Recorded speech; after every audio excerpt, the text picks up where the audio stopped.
ऐसा इंसान जो पिछले 14,000 सालों से जिंदा है, इसे सुनकर आपको कैसा लगेगा।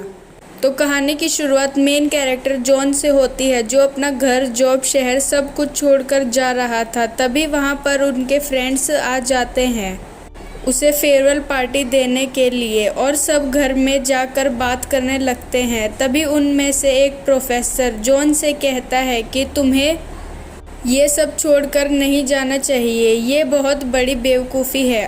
अगर तुम ऐसा अपनी जवानी में करते तो समझ आता। उधर एक लेडी प्रोफेसर होती है और वो कहती है कि जॉन, तुम पिछले 10 सालों से बिल्कुल नहीं बदले, जैसे थे वैसे के वैसे ही हो।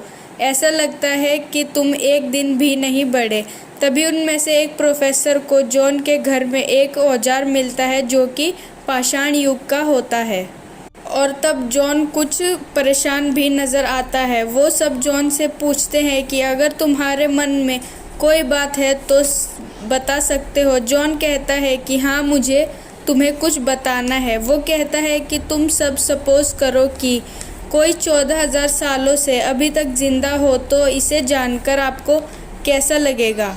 तभी एक प्रोफेसर जॉन को कहता है कि तुम अगर साइंस फिक्शन पर काम कर रहे हो तो बहुत अच्छी बात है, और अगर सच में कोई इंसान 14,000 सालों से अभी तक जिंदा है तो उसके पास ऐसी इंफॉर्मेशन होगी जो सबको शॉक कर देने वाली होगी। उधर एक बायोलॉजिस्ट होता है। वो कहता है कि ऐसा हो सकता है कि अगर हम अल्कोहल और कोल्ड ड्रिंक्स ना पिए और अपनी बॉडी को प्रॉपरली मेंटेन करें तो वो हज़ारों सालों तक जिंदा रह सकता है। हमारा एक युग में जादू टोना होता था, फिर साइंस का ज़माना आया, और ऐसा वक्त था जब कोलंबस अपनी जर्नी पर गया था। तब सब लोग उसे पागल समझ रहे थे। जॉन कहता है कि उस वक्त मैं कोलंबस के साथ था, और सबकी तरह मुझे भी ऐसा लगता था कि एक पॉइंट पर आकर धरती ख़त्म हो जाएगी और हम किसी खाई में गिर जाएंगे। उसकी बात सुनकर सब के सब हैरान हो जाते हैं।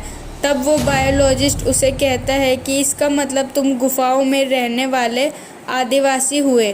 फिर जॉन नीचे झुककर अजीब सी आवाज़ निकालता है और सब के सब ज़ोर ज़ोर से हंसने लगते हैं। तब एक लेडी प्रोफेसर अंदर से बाहर रूम में आती है और कहती है, क्या हुआ।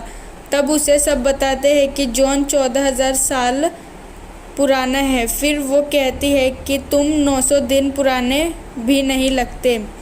सबको जॉन की कहानी बहुत इंटरेस्टिंग लगने लगती है। जॉन बताता है कि मैं हर 10 सालों में अपना घर चेंज करता हूँ ताकि लोगों को मेरी पता ना चल जाए। जब मैं पैदा हुआ था तब मेरी उम्र 35 साल तक ही बढ़ी। मेरे आदिवासी साथी मुझे कहते थे कि उनकी उम्र चुराता हूँ, क्योंकि वो सब मेरे सामने बूढ़े हो गए थे और मैं जैसा था वैसा ही रह गया। मुझे लगता था कि मैंने कुछ गलत करा है या फिर कोई श्राप मिला हुआ है। तब हम सबको लगता था कि बादलों में बड़े बड़े लोग रहते हैं जिन्होंने हमें बनाया है। वो बताता है कि शुरू के 2000 साल बहुत ठंडे थे। बड़े बड़े बर्फ़ के पहाड़ थे जो धीरे धीरे पिघलने लगे, समुद्र दिखने लगे, कॉन्टिनेंट्स अलग होने लगे। भी एक प्रोफेसर कहता है, ये सब हमने किताबों में पढ़ा है। जॉन कहता है कि मुझे किताबों की मदद से ही इतना कुछ याद है, तो 14,000 साल पुरानी बातों को याद रखना इम्पॉसिबल है। जो फ्रेंड उससे कई सवाल पूछते हैं। जॉन के पास सब सवालों का बिल्कुल सही जवाब होता है। जॉन के फ्रेंड्स पूछते हैं कि तुम अपनी सच्चाई हमें क्यों बता रहे हो। जॉन कहता है कि मैं तुम्हें मैं बनकर गुड बाय कहना चाहता हूँ, ना कि कोई अजनबी बनकर।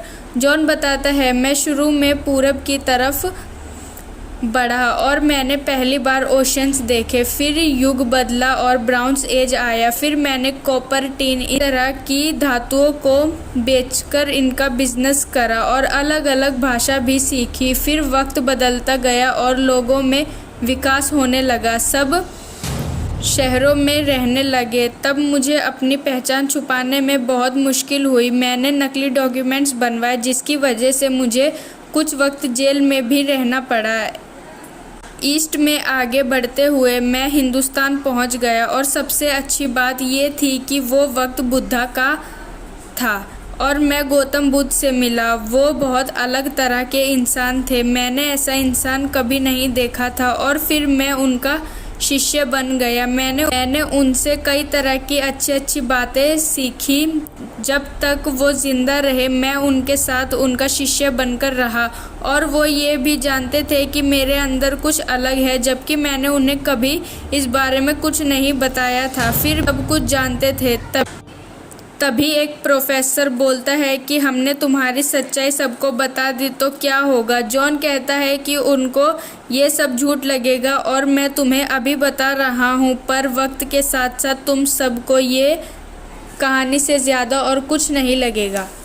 जॉन की बातों से कुछ लोग गुस्सा हो जाते हैं और तभी वहाँ पर एक साइकियाट्रिस्ट आ जाता है जिसका नाम विल होता है। जॉन के एक फ्रेंड ने विल को बुलाया था क्योंकि उसे ऐसा लग रहा था कि जॉन की दिमागी हालत ठीक नहीं है।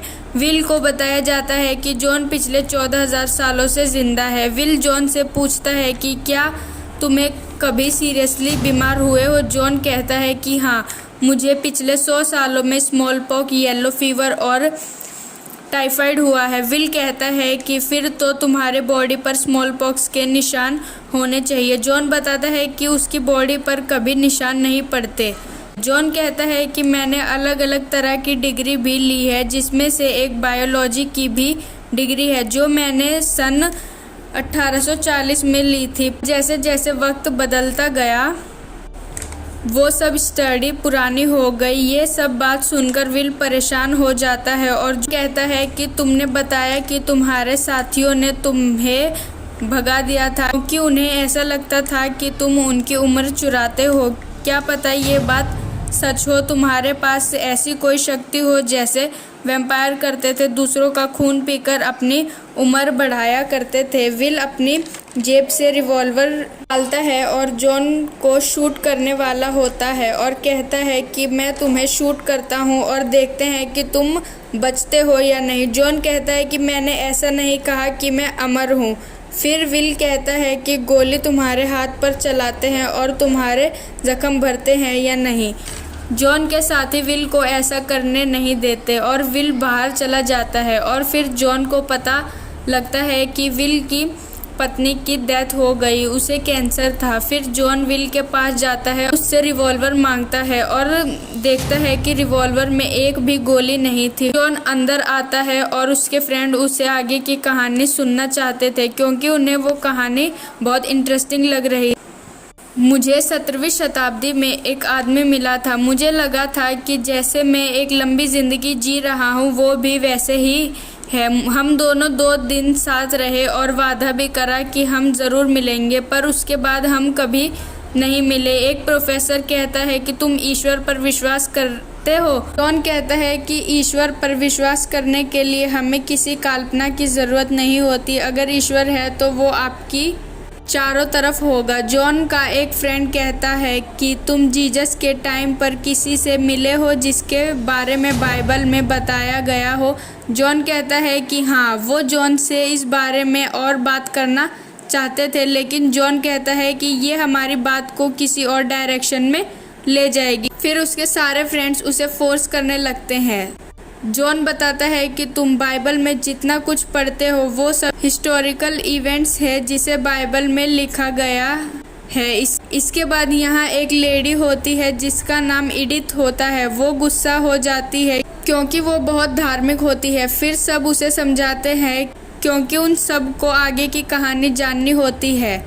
जॉन कहता है कि इंडिया में गौतम बुद्ध का शिष्य बनने के बाद मुझे बहुत सी अच्छी बातें सीखने को मिली। 500 सालों के बाद मैं मेडिटेरियन वापस आ गया यहाँ पर जब रोमन एम्परर का कब्जा था।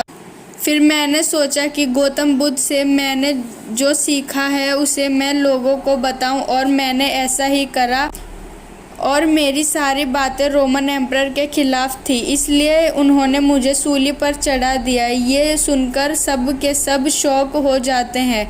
एडिथ कहती है कि मुझे पता था तुम खुद को जीसस क्राइस्ट कहोगे।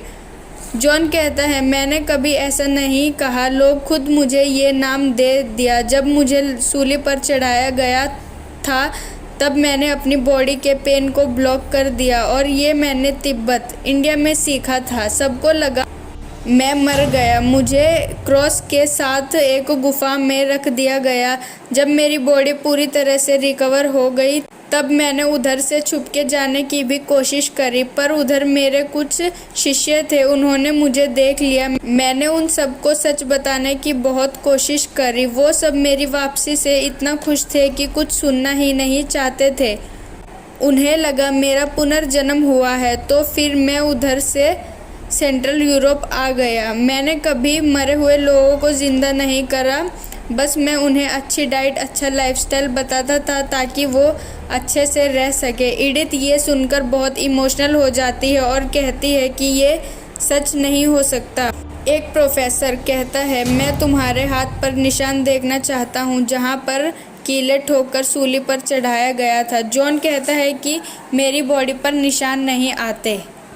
जॉन यहाँ पर क्रिश्चियनिटी को पीगन माइथोलॉजी से भी कंपेयर करता है और प्रोफेसर डैन जॉन की बात को सपोर्ट करता है। वो बताते हैं कि क्रिश्चियनिटी के जो लीडर थे उन्होंने हिब्रू में लिखी हुई सारी स्क्रिप्ट को फेंक दिया था। इसके बाद उन्होंने पीगन धर्म से बहुत सारी चीज़ ली जो उन्होंने अपने धर्म में डाली। और वो ये भी बताता है कि गौतम बुद्ध की और जीसस क्राइस्ट की टीचिंग लगभग सेम ही थी। इन दोनों ने काइंडनेस, सहनशक्ति और भाईचारा का संदेश फैलाया। जॉन कहता है कि मैंने ये सभी बताया था और बाद में अलग अलग कहानियाँ बन गई। इसके बाद यहाँ पर विल फिर से आ जाता है और एडिथ उसे बताती है कि पिछले 2000 सालों से क्रिश्चियनिटी पर विश्वास कर रहे हैं वो सिर्फ एक कहानी है। जॉन बताता है कि हमारे इतिहास में बहुत सारे ऐसे धर्म हैं जिन्होंने बहुत लंबे समय तक किसी चीज़ पर विश्वास रखा। एक प्रोफेसर पूछता है कि तुम्हारा नाम जीसस कैसे पड़ा। जॉन कहता है कि मैंने अपना नाम हमेशा जॉन ही बताया, पर जब सबको पता चला कि मैं ज़िंदा हूँ तो मेरे नाम में कन्फ्यूज़न हो गई। हिब्रू में मुझे यूहन्ना कहा गया, यानी कि गॉड इज़ ग्रेशियस। इसके बाद लोगों ने मुझे अलग अलग सरनेम में देखा और उनको लगा मैं अमर हूँ।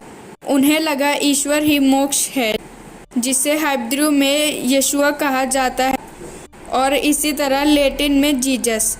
एडिथ कहती है ये सच नहीं हो सकता। जॉन कहता है कि मैं तुमसे पूछ रहा हूँ कि तुम्हें क्या लगता है कि मैं कौन हूँ। और जॉन की आवाज़ में, बातों में, चेहरे पर वो गहराई होती है कि सबको अब विश्वास हो जाता है कि ये सब कुछ सच है।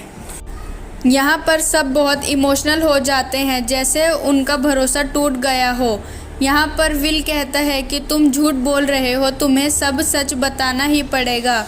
जॉन विल की बात सुनकर चुप होकर कुछ सोचने लगता है और वो कहता है कि हाँ, ये एक कहानी थी। और इसकी बातों से एक एक करके सब लोग वहाँ से चले जाते हैं।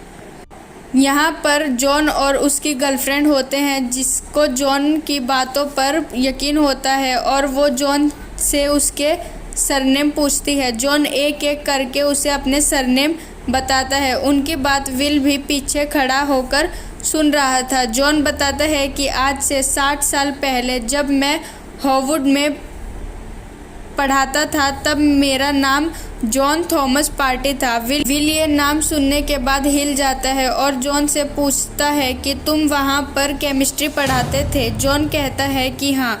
वो बताता है कि तुम्हारी मॉम का नाम नोला था। विल पूछता है कि मेरे जन्म से पहले हमारे पास एक डॉग था, उसका क्या नाम था। वो बताता है कि उसका नाम वूफी था और ये सब सच होता है। विल बहुत इमोशनल हो जाता है और जॉन से कहता है कि तुमने हमारी मॉम को छोड़ दिया था। जॉन कहता है कि अब तुम्हें सब कुछ पता है कि मैं क्यों चला गया था। ये सब सुनकर विल को हार्ट अटैक आता है और वो ऑन द स्पॉट मर जाता है।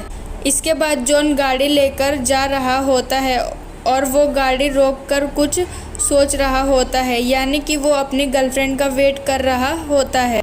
और वो और उसकी गर्लफ्रेंड गाड़ी में बैठकर चले जाते हैं और आने वाले समय में ये दोनों साथ रहेंगे। इसी के साथ ये मूवी, ये कहानी ख़त्म हो जाती है। तो अगर वीडियो पसंद आई तो लाइक कमेंट शेयर ज़रूर करें और चैनल को सब्सक्राइब करें। Thank you for watching.